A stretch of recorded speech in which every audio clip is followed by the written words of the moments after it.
The story begins in Los Angeles in the year 2030. 4 years earlier, when the Great Depression was at its peak, the California Grand Lottery was introduced. Both the government and the public were looking for financial support, so everyone supported it. But there was a dangerous condition. Whoever wins, if they are killed before sunset, the jackpot is legally transferred to the killer. However, guns cannot be used. Now in 2030, Steer is running for his life from an angry crowd. Everyone is after his jackpot. Steer doesn't give up. He stops and knocks a few people down. Then he jumps off a parking garage and lands in the backyard of a house where a lunchtime lady is present. Lunchtime. And Steer barely manages to escape the attackers. Eat this.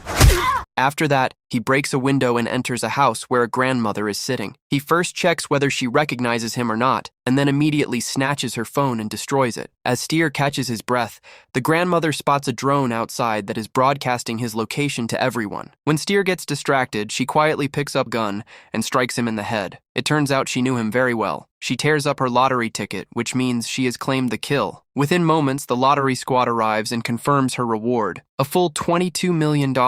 She appears on TV as a new lottery millionaire. A little later, Katie is sitting on a bus. Her eyes fall on a small Oscar chain, which is very special to her. She overhears a man yelling at his daughter because she ruined an ad audition. He uses harsh words, and the girl silently endures it. Katie can't tolerate it. She goes up to the man, pretends to be a police officer, and threatens him that if he doesn't change his behavior, she will call child services. Her words work. The man immediately softens and changes his tone. An old woman sitting nearby says that Katie looks too young to be a police officer. The girl then reveals that she is actually an actress. They have a heartfelt conversation, and Katie explains that she has come to LA to restart her acting career. Before we continue, I'd like to request you to subscribe to the channel. It would mean a lot to me. The old woman gives her blessings, but as soon as she looks down, she realizes her watch is missing. She understands that the same old woman has stolen it. Worried, she notices a billboard advertising Lewis's protection agency, which provides security for lottery winners. But what shocks her the most is that she had no idea about the California Deadly Lottery. She observes that people on the streets look extremely tense and aggressive. She asks, "What's going on? Is there an emergency?" She gets the reply, "Tomorrow is lottery day." Meanwhile, the media is constantly promoting the lottery. Only 18 hours are left, tickets have been sold in record numbers, and the jackpot stands at $3.6 billion. On the other side, Noel is at home preparing weapons while singing the Ninja Turtles song. It turns out he is a security guard for lottery winners. Finally, Katie arrives at her rented room, but soon realizes that her Airbnb host, Shadi, had lied, because the place turns out to be extremely bad and terrible. Katie looks at the room and says that it looks very different from the Airbnb pictures. A little different from the Airbnb photos. Yeah, I think the lighting's different. Oh, the entire room is different. Oh yeah, no, it was a different house because we use fake photos. Shadi laughs and admits that they use fake pictures because otherwise who would stay here? Shadi herself is quite annoying. Her own pictures are placed all over the room. She keeps making cringe jokes, and she ignores her mother's calls. Shadi also has an irritating boyfriend named DJ. Both of them keep talking about this month's lottery prize. Suddenly, DJ slaps Katie to see if she can fight. Then he says, "I thought you'd dodge it. Your bag says fighting school." Katie explains that it's stage fighting, meaning fake fights for movies. DJ is surprised that fights in movies are fake. The next morning, Katie wakes up because of water leaking from the upstairs bathroom. She sees that her clothes are soaked and ruined. She calls Shadi, especially because she has an audition in a few hours. Shadi's help is that she rents her clothes for $40. Helpless, Katie takes money from her savings, gets an ugly outfit, and because she's running late, she takes a taxi. On the way, the taxi driver keeps talking weirdly and shares gossip about celebrities. She says she used to work in construction and worked with many celebrities. She even claims that she built Machine Gun Kelly's Panic Room. Finally, Katie reaches the audition, but the secretary tells her that there is a $400 fee to audition. After paying the money, the audition begins. Katie explains that she did many TV ads as a child, but had to pause her career to take care of her sick mother. After her mother passed away, she decided to start acting again. While talking, she reaches into her pocket to take out her monologue notes, but instead she pulls out Shadi's lottery ticket. By mistake, she activates its scanner with her thumb. The system immediately registers her as a player and takes her picture. Panicking, she puts the ticket back in her pocket and tries to continue the audition. But now things start getting strange. They tell her to touch her feet while delivering dialogue or do weird actions. Disturbed, Katie asks for her money back, but they throw her out. Outside, she casually says to another actress, "Break a leg," meaning good luck. Suddenly, everyone's lottery tickets get activated, and an announcement is made that Katie has won. Her picture appears everywhere on screens. Immediately, everyone's attitude changes and they surround her. Katie doesn't understand anything and says, "I didn't even get the role. Why so much hate?" Before she can understand anything, everyone attacks her, hitting her with whatever they can find. She barely manages to dodge every strike, still not understanding why everyone is after her. Even the staff joins the fight, and the whole place turns into chaos. Somehow, Katie runs and hides in a room, but then realizes it's a karate class. The people there immediately target her as well, and start throwing her around, calling her my jackpot. And the most dangerous part is that they are not only fighting her but also each other, because everyone wants to get the kill and win the reward. Panicking, Katie asks what is happening, but no one listens to her. The coach throws her hard through a wall, and she lands in a yoga class. And there, too, people are ready to attack her. The guys from the karate class immediately chase after them, and an intense fight breaks out there. Katie gets caught in the chaos, but eventually the karate coach defeats everyone and starts choking her. Just when it seems like it's all over, suddenly Noel crashes through the ceiling, slams the coach into the wall, and saves Katie. He immediately offers her a deal. "Give me 10% of the jackpot, and I'll protect you." He hands her his phone so she can sign the contract, while also explaining the entire situation. With no other option, Katie is forced to agree. As soon as she says yes, Noel instantly switches into warrior mode. He fights everyone in his path and uses everything as a weapon, even Katie. He seems almost unstoppable, calculating every move and anticipating every attack. Once everyone is knocked out, Katie secretly picks up Noel's paralysis dart gun because she no longer trusts anyone. Noel laughs and takes the gun back from her. Then he carefully lays the unconscious people down properly so they don't choke on their tongues. He explains that there is a drone outside that reveals the winner's location to everyone every 14 minutes, so they can't waste time. As soon as they step outside the building, Noel explains the lottery rules to her. No one can kill each other. They can only kill the winner to claim the money, and lethal guns are not allowed. As they try to leave, someone throws a knife at them from a food truck. Noel reacts instantly, saves Katie, and the two jump into his car and escape. Katie is still confused and says, "All I know is that you're some kind of kung fu bodybuilder who cares about people's tongues." Meanwhile, people across the city start receiving alerts about her location, and the hunt begins again. Even an ice cream truck driver abandons the kids and goes after her. The same old woman from the bus is now also ready with weapons. Noel fully explains that she just has to stay alive until sunset. Until then, anyone with a losing ticket can kill her and take the prize. Soon, a gang starts chasing them on motorbikes and ATVs. Noel quickly pulls out helmets for both of them and speeds away. The gang throws Molotov cocktails at them, and one hits a car, setting it on fire. But Noel doesn't stop. He drives straight into an old warehouse where the wind helps put out the fire. Inside, he skillfully drives around, dodging attackers coming from all sides. Panicking, Katie asks how she can get out of the lottery. Noel answers directly, only by leaving the city. He also says that usually no one wants to leave, because everyone is tempted by the money. Eventually, they stop at a quiet place to catch their breath. Katie clearly says that she wants out of this game. Noel first tries to convince her otherwise, since he also wants his share of the money. But in the end, he agrees that the client's decision is final. He sighs slightly and agrees to get her out of the city. At that moment, the bikers catch up to them again, and the chase resumes. Noel does everything he can to protect Katie,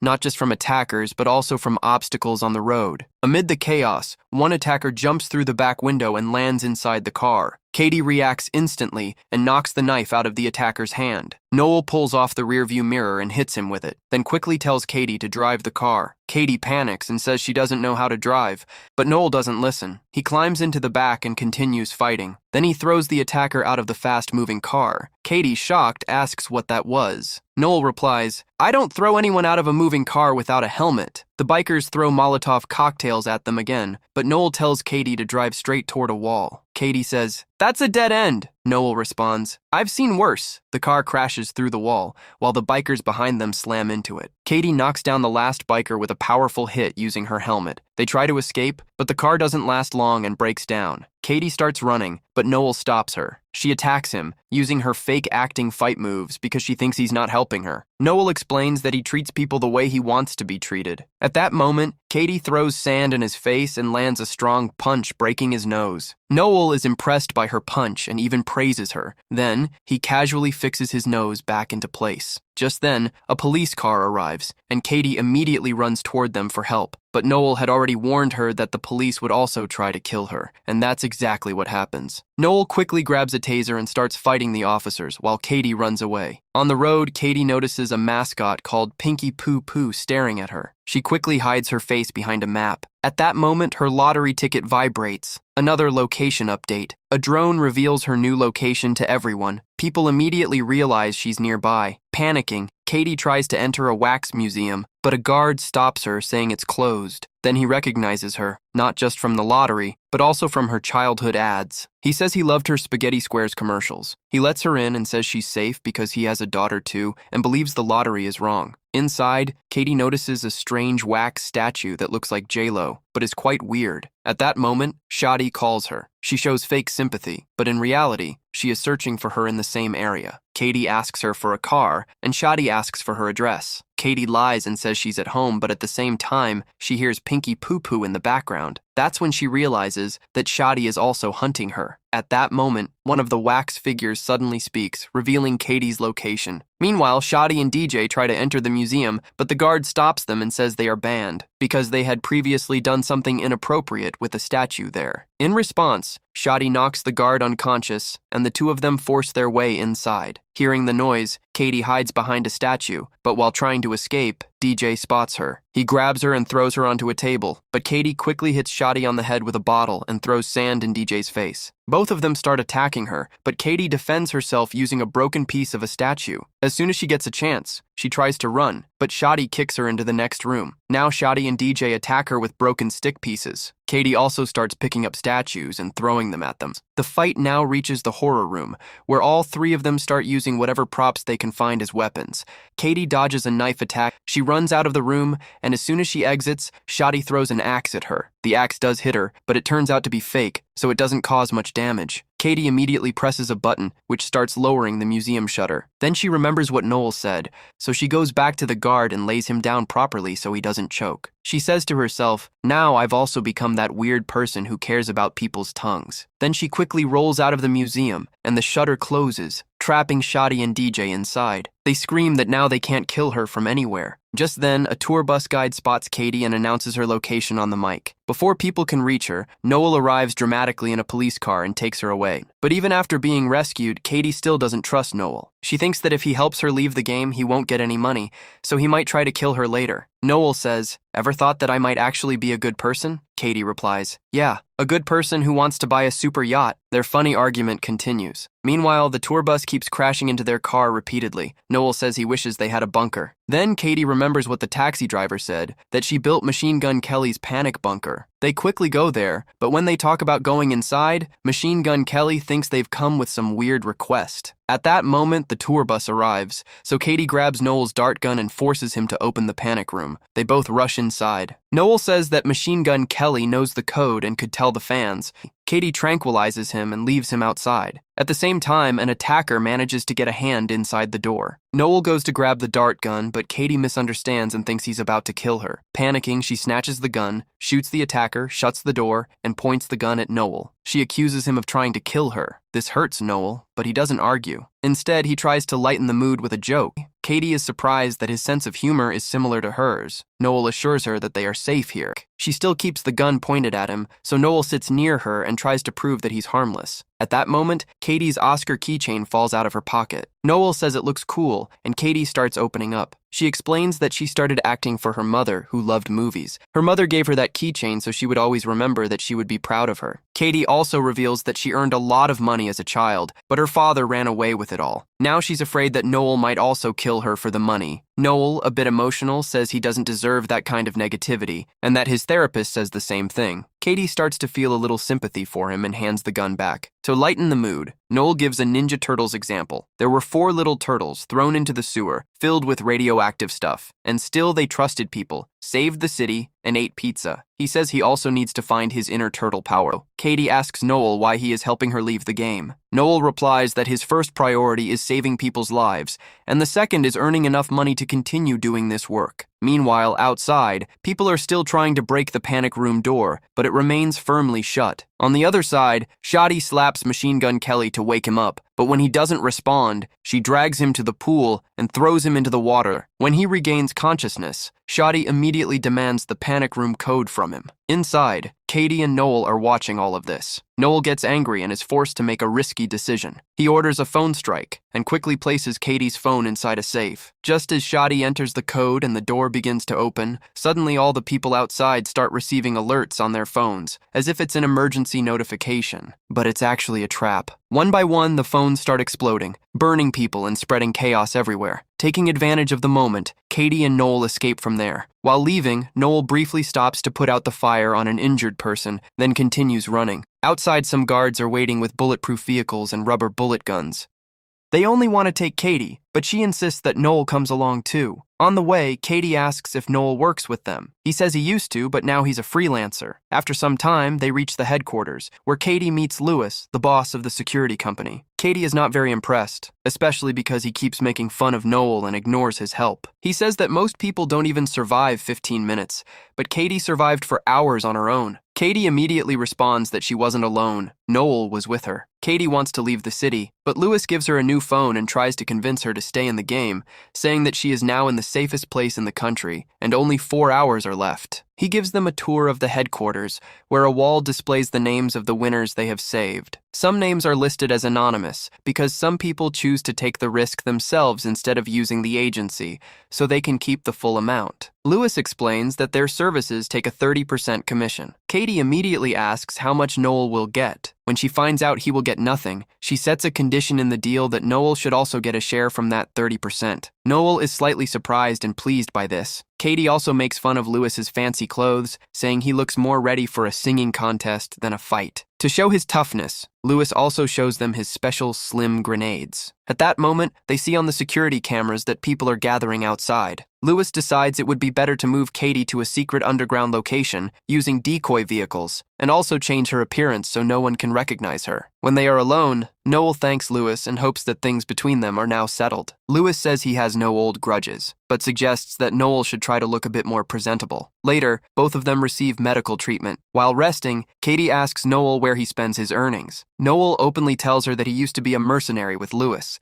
and their team carried out missions against dangerous people around the world. One day, Noel realizes that not all the people he has been killing are actually bad. At that very moment, during a mission, he decides to quit everything. He tries to convince Lewis to leave this work as well, but Lewis refuses. Without Noel, the mission fails, and their entire team is wiped out. Only Lewis survives. Now, the money Noel earns is spent helping the families of his past victims and his fallen teammates. In response, Katie also shares her story. She says her father was her manager and had been making her work constantly since childhood. When she turned 18, she told him that she wanted to manage her own money. Her father said, "Don't worry, I'll take care of it, trust me." But the very next morning, he disappeared with all the money. After that, Katie took care of her sick mother, who passed away a month ago. Now Katie only had $600 and a bus ticket to LA left. She says that when her own father abandoned her for money, how could she trust anyone else? But despite that, she starts trusting Noel. At that moment, an employee brings in a prosthetics machine. Katie puts her face into it, and a mask is applied that makes her look like an old man. Noel becomes suspicious that taking Katie out of this place might be dangerous, because this location is quite secure. He calculates that running such a large facility on a 30% commission would be difficult, especially if there have been fewer clients recently. He starts to feel that something is wrong. When Katie finishes her disguise, Noel suddenly realizes the truth. Lewis is not actually saving the winners. He is secretly killing them. That's why many winners this year remained anonymous, because they were dead. Noel says they have walked into a trap. Lewis takes Katie toward a car, but Katie insists that Noel should come too. Lewis refuses. Then, he says the exact same line Katie's father once said, "I'll take care of you, trust me." Hearing this, Katie becomes suspicious. She immediately kicks Lewis, and Noel takes the opportunity to open the garage door, allowing the crowd outside to rush in. Noel disables the guards using a dart gun. People flood inside, but they can't recognize Katie because she is in disguise. Noel quickly gives her a key card and tells her to run while he buys time. The guards capture him, and Lewis tries to extract information from him. Meanwhile, Katie hides inside a decoy car that runs on autopilot. As the car starts moving, Lewis realizes that Katie is in one of those vehicles and immediately sends people after her. Katie comes out of the trunk, removes the mask because it's too hot, and takes control of the car. changing direction. She speeds toward the city exit while Lewis's team chases her. At the same time, a streamer announces that the drone has lost track of Katie, meaning if she doesn't make a mistake, she can survive. People start celebrating and begin seeing her as a hero. Just as Katie is about to leave the city, she receives a call from Lewis. He threatens that if she doesn't come back, he will kill Noel. Noel tells her not to worry about him and to leave the city, but Lewis is injuring him and threatening to finish him off. For Katie, the decision becomes difficult, and in the end, she turns the car around and comes back. Lewis sends her a location. He takes Noel to an old theater and reveals his mindset. According to him, in this world, only money matters, and Katie is not a human, but just a walking ATM. Lewis then reveals another big secret. He says that during a mission, it wasn't Noel, it was actually Lewis himself who killed an entire family for their gold. Even more horrifying, Lewis later killed his own entire team, so he wouldn't have to share the loot with anyone. Noel is shocked to hear this. He realizes that all these years the guilt he carried wasn't even his fault. At that moment, only 15 minutes remain, and Lewis's men are moving toward the theater. Katie grabs a bolt gun from the car and runs inside. She reaches the stage and immediately threatens Lewis and Noel, saying that, if necessary, she will do anything to make sure no one gets the money. Lewis laughs, but Katie tells him that he is about to kill her anyway, so now the only question is whether he becomes rich from it or not. Then she reveals that she is live streaming everything. Lewis is shocked and calls her crazy. Katie speaks with anger and pain about her life. No friends, no family, and Noel is the only one who truly cares about her. She's about to pull the trigger, but at that moment, Lewis throws the handcuff keys to Noel and offers him a deal. Katie pretends she is going to hand over the gun, but suddenly kicks Lewis hard, knocking him off the stage. She makes it clear that she was acting the whole time. Now, because the live stream is on, everyone learns her location and rushes into the theater. Chaos spreads everywhere. Katie fights using whatever she can find. Lewis tries to grab her, while Noel uses a chair as a shield, fighting people and jokingly shouting turtle power. Eventually, the chair breaks, and Noel frees himself and joins the fight fully. Katie bites Lewis to free herself and throws the keys to Noel. Noel unlocks himself and jumps back into the fight. At that moment, Shadi arrives with a katana, but Katie quickly disarms her and knocks her out with a headbutt. Time is running out, only 4 minutes left. A brutal fight continues between Noel and Lewis. Katie climbs up the stage decorations trying to hide. Lewis grabs an axe, Noel defends himself using different objects, and eventually Noel defeats Lewis. Meanwhile, the old woman also climbs up, but Katie pushes her down. Noel starts breaking parts of the stage set so people can't climb up. Lewis's men return and help him get back up. Finally, Lewis reaches Katie, and the final fight begins. Katie slips and hangs from the edge. At that moment, she reveals that she had already pulled the pin from Lewis's grenade using her keychain. The grenade explodes, killing Lewis. Katie also begins to fall, but just in time, the crowd below forms a large flag and catches her. Now they truly become her fans. The timer hits 0. Katie hugs Noel and promises to give him 50% of the money. Later, lottery officials arrive and hand her the check. Katie announces that she will no longer pursue acting. 6 months later, Katie and Noel are running charity projects together and a free protection agency. And that's where the story ends.